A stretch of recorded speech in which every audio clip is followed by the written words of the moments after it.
Le Seigneur soit avec vous. Chers frères et sœurs, quand nous parcourons les textes de ce premier dimanche de Carême, nous découvrons bien de choses. D'une part, nous avons le mode par lequel le péché est entré dans le monde, avec l'épisode du serpent, de la femme et de l'homme qui désobéissent tous à Dieu. D'autre part, nous avons l'inspiration de Paul qui nous montre comment le péché, que partage l'humanité entière du fait de la désobéissance d'Adam, il montre comment ce péché-là n'est rien en comparaison de la grâce du Christ qui sauve l'humanité. On pourrait faire un siècle de commentaires sur ces aspects-là. Mais aujourd'hui, je nous invite à faire attention à un seul fait: l'existence du diable et sa capacité à nous éloigner de Dieu. Dans l'épisode de la Genèse, tout part du diable, illustré par le serpent. C'est bien lui qui induit Ève et Adam dans l'erreur de la désobéissance à Dieu. Dans l'évangile aussi, nous voyons Jésus être confronté au même problème. Le diable essaie de le conduire à désobéir à Dieu son Père. Et nous savons tous ce qui s'est passé avec Adam et ce qui s'est passé avec Jésus. L'un a succombé et l'autre a pu résister.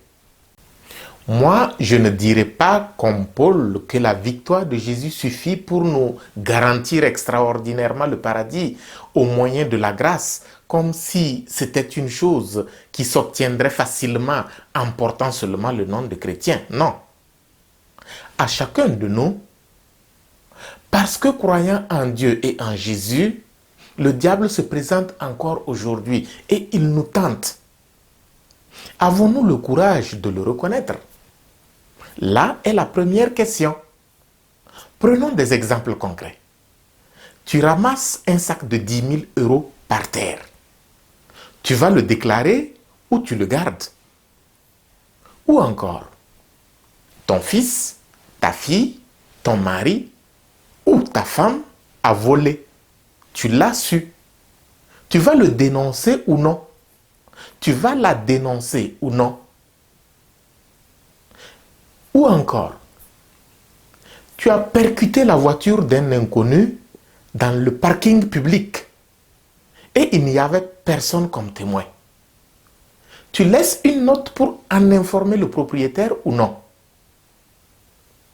Ou encore, tu es l'administrateur de biens communs, que ce soit dans le domaine civil ou dans le domaine religieux. Personne ne te contrôle. Tu t'en sers pour tes besoins personnels et ceux de ta famille ou tu ne le fais pas, etc. Tant de situations se présentent à nous. Bien souvent, nous savons le choix à faire en tant que chrétien, mais l'homme Adam qui est en nous fait bien souvent la résistance. Et cette résistance peut être tellement forte que notre jugement est faussé. On est même capable de citer la parole de Dieu pour justifier nos mauvaises actions, comme le fait si bien le diable en ce jour.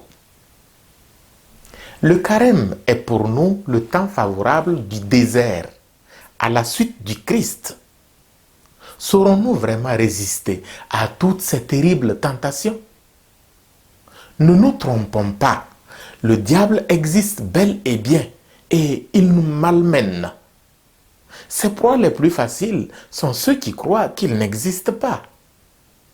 Mais à toute personne qui sait se laisser conduire au désert en compagnie de Jésus, Dieu donne la force non seulement de reconnaître le diable, mais aussi et surtout la grâce de lui résister par tous les moyens. Heureux serons-nous de suivre le Christ au désert et de faire non pas comme Adam, mais comme Jésus lui-même, en résistant de toutes nos forces aux tentations incessantes de l'ennemi commun et permanent qu'est le démon. Dieu nous y aide tous. Amen.